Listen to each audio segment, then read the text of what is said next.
जब आप ये कहते हैं कि मैं रोज़ उतना पढ़ नहीं पाता हूँ, इसके बुनियादी तौर पर 2-3 रीज़न्स हो सकते हैं। पहली बात तो कोई भी नहीं पढ़ पाता है, मैं भी नहीं पढ़ पाता हूँ उतना। हम लोग प्रिटेंड करते हैं कि हम बहुत पढ़ते हैं।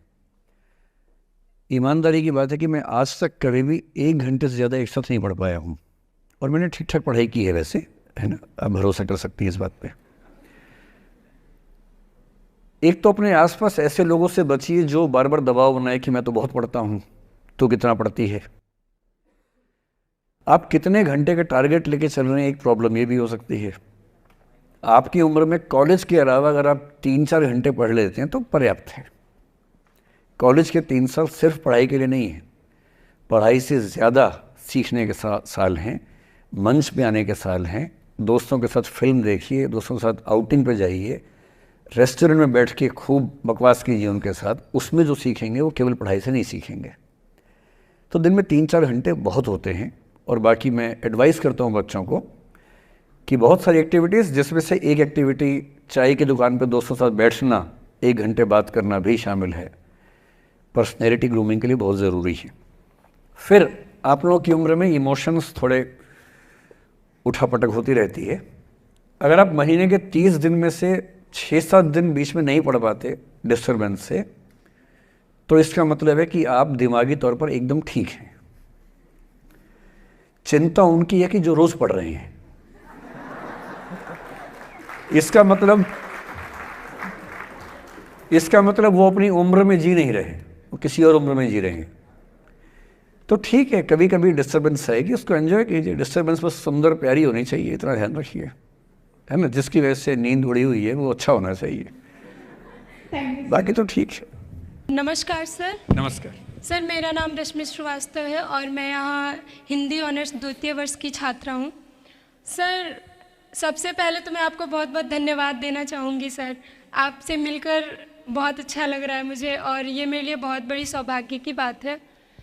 सर, मेरा प्रश्न है आपसे कि सर, मेरे साथ ऐसा हुआ कि मैं बचपन से बहुत अच्छी स्टूडेंट रही, और सर मेरी ज़िंदगी में ऐसा एक वक्त आया जब मुझे 2 बार असफलता का सामना करना पड़ा, और सर तीसरी बार मैं सफल हुई, परंतु सर आज भी वो डर मेरे मन से नहीं जा रहा है। अभी भी मैं उसको फेस नहीं कर पा रही हूँ कि मैं कैसे फेल हो गई। और सर कभी ऐसा होता है कि मैं सो रही हूँ और रात में मुझे वो डर लगता है कि आगे मैं नहीं कर पाऊँगी। मुझे ऐसा लगता है कि आगे अगर मैं कुछ अच्छा करना चाह रही हूँ तो मुझे उस असफलता का डर रहता है कि जो मैंने फेस किया है, और सर मैं उससे उभर नहीं पा रही हूँ। मतलब मेरे ख्याल से ये असफलता आपसे ज़्यादा आपके माहौल की, आपके पेरेंट्स, आपके टीचर्स की है कि उन्होंने आपको, मतलब कुछ बच्चे अपने आप से इतनी उम्मीद पाल लेते हैं कि फेलियर झेल नहीं पाते। आप वैसे बच्चों में हैं। जो आपने कहा ना कि मैं शुरू से बहुत अच्छी स्टूडेंट रही हूँ, ये दुर्भाग्य की बात है, ये अच्छी बात नहीं है। मैं नहीं चाहता कि बच्चे अच्छे स्टूडेंट बने। अच्छे स्टूडेंट का मतलब जो बहुत पढ़ाकू किस्म के होते हैं, सीधे स्कूल से घर, घर से स्कूल, घर में घुसते ही होमवर्क करना शुरू किया, वैसे बच्चे ज़िंदगी में बड़े परेशान रहते हैं। बच्चों को होना चाहिए छटा हुआ टाइप का, शरारती, बदमाश, मतलब काम भी करें स्कूल का, लेकिन बेसिकली आपको स्मार्ट होना है, कॉन्फिडेंट होना है। पढ़ाकू होने से ज़िंदगी बहुत अच्छी नहीं चलती है। ज़िंदगी के लिए ना व्यक्तित्व चाहिए। हुआ क्या आपके साथ, आपको बता दिया गया कि अच्छा बच्चा वो है जो पढ़ता है, होमवर्क करता है, आपने वो सब किया। तारीफ़ें आपकी इतनी हुई होंगी कि बेटा तुम तो कुछ भी कर दोगी, आपको भरोसा हो गया कि मैं कुछ भी कर दूंगी। लेकिन ऐसी ऐसी तारीफ़ें हर गांव, हर मोहल्ले में कई बच्चों की हो रही थी। जब उन सब में कंपटीशन हुआ तो कुछ सफल हुए, बहुत सफल नहीं हो पाए। तो जो सफल नहीं हो पाए उनको बहुत बेचैनी हुई। आपका सौभाग्य है कि अब तीसरी बार में सफल हो गई। कई ऐसे लोग हैं जो कभी सफल नहीं हुए ज़िंदगी में, उनको भी तो जीना है। तो मैं एक ही बात कहूँगा, अपने आप से उम्मीदें कम कर लीजिए। और ये आसान नहीं होता है। इसका तरीका ये है कि 1-2 ऐसे अच्छे दोस्त जो अच्छे भी हैं, दोस्त भी हैं, और बहुत उम्मीदें ना रखते हैं, ना आपको रखने देंगे अपने आप से। डायरी लिखने से लेकर कुछ अच्छे उपन्यास पढ़ना, अच्छी फिल्में देखना, जो आपको सहज होना सिखाएं, न कि महान होना सिखाएं। महानता से बड़ा कोई रोग नहीं है, इस चक्कर में नहीं पड़ना है। सामान्य होना है। असली जद्दोजहद सामान्य होने की है, महान होने की नहीं है।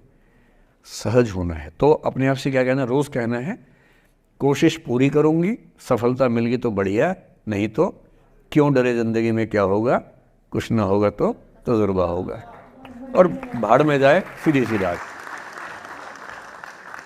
नमस्ते सर। सर मेरा क्वेश्चन थोड़ा सा इनसे अलग है। सर जैसे आपने कहा कि लेट गो करना चाहिए, लेकिन क्या करना चाहिए? लेट गो हाँ, करना let- चाहिए। हमने भी ये चीज़ सुनी है कि जिसके नसीब में जो लिखा होता है एक दिन उसे वो मिलता ही है, तो उसके लिए हमें परिश्रम करना चाहिए। तो सर एक इनके बीच में क्या एक थिन लाइन नहीं है कि हमने सोचा जैसे 71st डे पर मुझे ऐसा लग रहा है कि अब मुझसे और नहीं होगा, अब मैं नहीं करूँगी, माना कि वो गिव अप भी कहा जाता है, लेकिन अगर मेरे नसीब में है कि नहीं यार कल ये तुझसे हो जाएगा, अगर मैं कोई भी टास्क कर रही हूँ कल ये कंप्लीट होगा, लेकिन मैं सोचूँ नहीं मेरे से ये प्रेशर नहीं हो रहा, I should let go this, I should start some other thing, तो क्या ये मुझे लेट गो करना कभी रिग्रेट नहीं कर सकते क्या लाइफ में, यार एक दिन और ट्राई कर लेते तो शायद मिल ही जाता? देखिए, जो नसीब का मामला है, मेरे ख्याल से आपकी उम्र में नसीब को नहीं मानना चाहिए। दुनिया में किसी को नहीं पता कि नसीब है या नहीं, और है तो कितना है। सब तुक्का लगा रहे हैं, मैं भी तुक्का लगा रहा हूँ, ठीक। जो हार जाता है ना, उसको तसल्ली देना बहुत ज़रूरी है, वरना वो जी नहीं पाएगा।